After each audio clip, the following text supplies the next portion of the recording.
Halo Lur, ketemu lagi dengan Tobel di sini. Kali ini kita akan mereview tentang HP ini, iPhone 14. Kemarin kita sudah unboxing. Jika kalian belum lihat, silakan tonton videonya di link di bawah ya. Tonton di video unboxing yang kemarin. Sekarang kita akan review. Ini adalah iPhone 14. Gimana sih menurut saya mengenai iPhone 14 ini? Apa aja upgrade-nya dan juga apa aja sih keunggulan dari iPhone 14 ini? Apakah worth it untuk kalian upgrade ke iPhone 14 yang ini? Oke, lanjut aja. Sebelum kita bahas HP-nya, sekarang kita bumper dulu.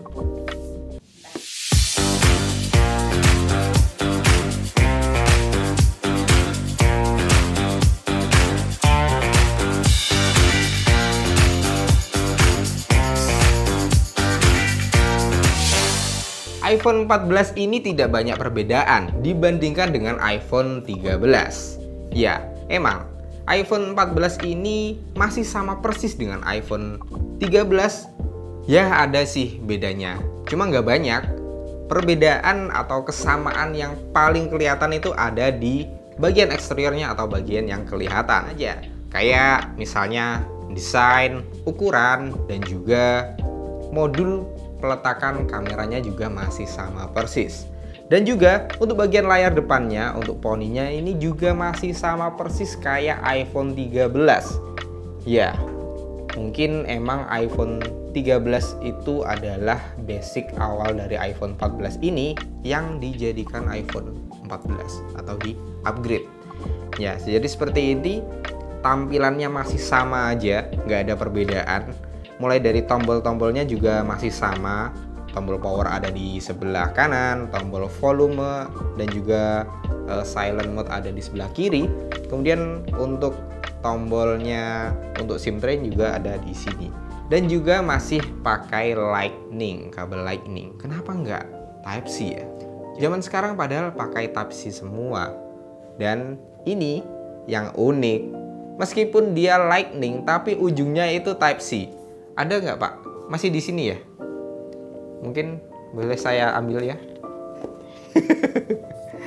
Nah, ini kita bahas lagi ya. Yang kemarin kita sebenarnya udah bahas di video unboxing, tapi kita bahas lagi. Kenapa kok Apple nggak jadiin Type-C aja sekalian dua-duanya?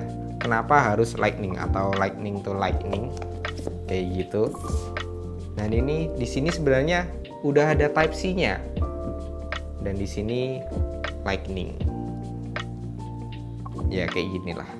Mungkin iPhone strateginya kayak gini biar mereka bisa jualan mengenai barang-barang milik mereka sendiri. Jadi biar nggak bisa ditukar kayak gitu. Palingan yang beda cuma pilihan warnanya aja. Karena kalau kalian pengen warna biru muda atau ungu, itu hanya ada di iPhone 14 aja, nggak ada di yang lainnya. Jadi kalau kalian itu korban dari brandingnya iPhone mengenai Dynamic Island dan kalian berharap bahwa iPhone 14 ini dapetin Dynamic Island, kalian salah. Karena iPhone 14 ini masih poni coy, masih kayak gini, masih ada tompelnya. Jadi nggak terpisah sama bagian bezel atas. Jadi kalian salah besar. Karena Dynamic Island itu cuma ada di versi Pro dan juga Pro Max aja. Kenapa gitu ya? Kenapa nggak disamain aja? Apakah emang ini bener-bener produk yang daur ulang? Sepertinya iPhone emang cuma masarin ke bagian Pro-nya aja ya, karena menggiring para usernya agar langsung beli yang ke Pro, bukan ke versi basicnya aja. Karena peningkatan fitur-fiturnya juga lebih banyak di versi Pro-nya daripada di Basic-nya. Di Basic ini benar-benar banyak yang bilang bahwa ini adalah leluconnya dari iPhone. Mereka membuat iPhone ini masih sama persis kayak yang sebelumnya. Harusnya banyak perbedaan lah.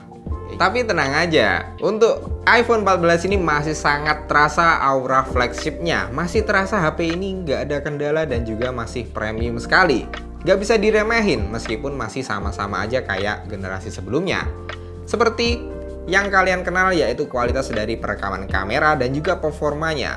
Untuk kualitas kamera di sini dia masih memiliki spek yang cukup tinggi, yaitu 12 megapiksel wide dan juga 12 megapiksel ultra wide yang sudah bisa merekam 4K 60 fps dengan mode-mode yang cukup menarik.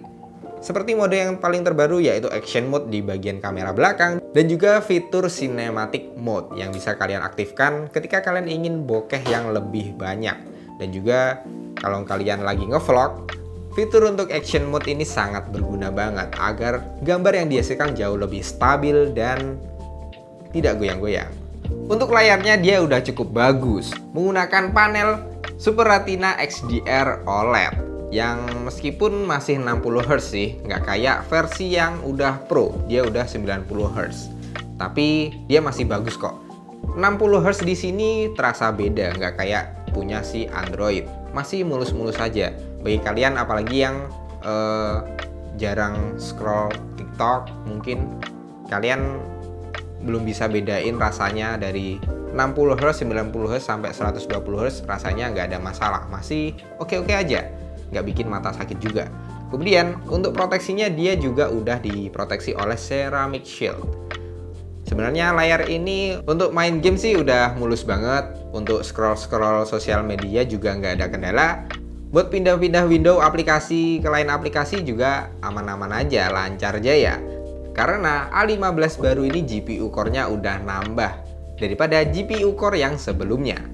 Sebenarnya potensi dari A15 Bionic ini masih sangat bagus ya, masih sangat kenceng dan juga lancar digunakan untuk game dan juga aplikasi-aplikasi lain. Karena masih banyak sekali power yang masih bisa dihasilkan oleh A15 ini. Makanya oleh iPhone dipasangkan ke iPhone 14. Masih bagus sih.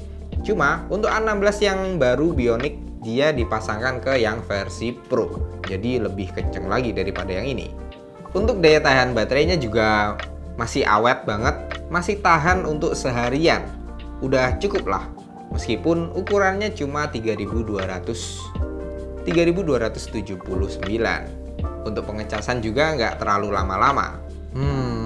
Padahal kalau Android sih harusnya udah 5000 mAh ya. Udah gede. Tapi kadang Android pun itu juga masih terasa seharian tuh udah mepet banget. Malam itu harus dicas. Dan ini masih kayak gitu sih, padahal dia dengan mAh yang lebih kecil.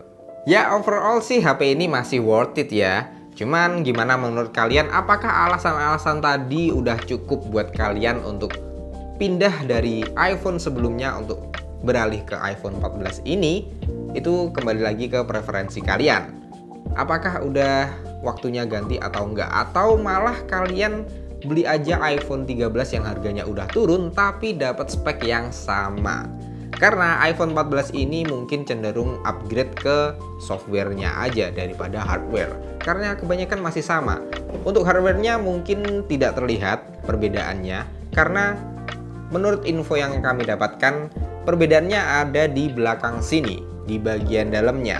Karena jika amit-amit kaca di bagian belakang ini pecah, maka kalian akan ganti satu panel kaca aja. Nggak kayak sebelumnya yang harus ganti frame semuanya. Jadi akan memakan biaya yang lebih banyak lagi. Jadi seperti itu. Untuk softwarenya yang mereka demokan mungkin seperti fitur keselamatan ya. Seperti software SOS Emergency Call dari satelit. Mungkin itu kepake ketika kita kesasar di hutan yang nggak ada sinyal. Jadi masih bisa cari bantuan lewat fitur dari iPhone 14 ini. Tapi amit-amit siapa yang mau kesasar ya. Kemudian kalau kalian juga mengalami kecelakaan, dia sudah ada crash detection-nya. Jadi bisa mendeteksi bahwa kalian mengalami kecelakaan dan menghubungi pihak polisi atau ambulan terdekat di wilayah kecelakaan itu. Tapi nggak tahu ini kepake atau nggak di daerah Nganjuk ya, atau di Amerika aja. Seperti itulah. Mungkin kalian bisa simpulkan sendiri bagaimana menurut kalian, apakah worth it untuk kalian dapatkan iPhone 14 ini atau kalian milih yang lainnya. Oke, sekian itu aja review kita kali ini. Terima kasih sudah menonton. Jangan lupa klik like, subscribe, dan tekan tombol loncengnya di bawah. Kalau ada pertanyaan silahkan kolom komentar di bawah itu diisi. Kalian tanyakan, kalian pengen selanjutnya kita nge-review apa, silahkan tulis di kolom komentar. Oke, see you. Dansel, pusat HP dan laptop.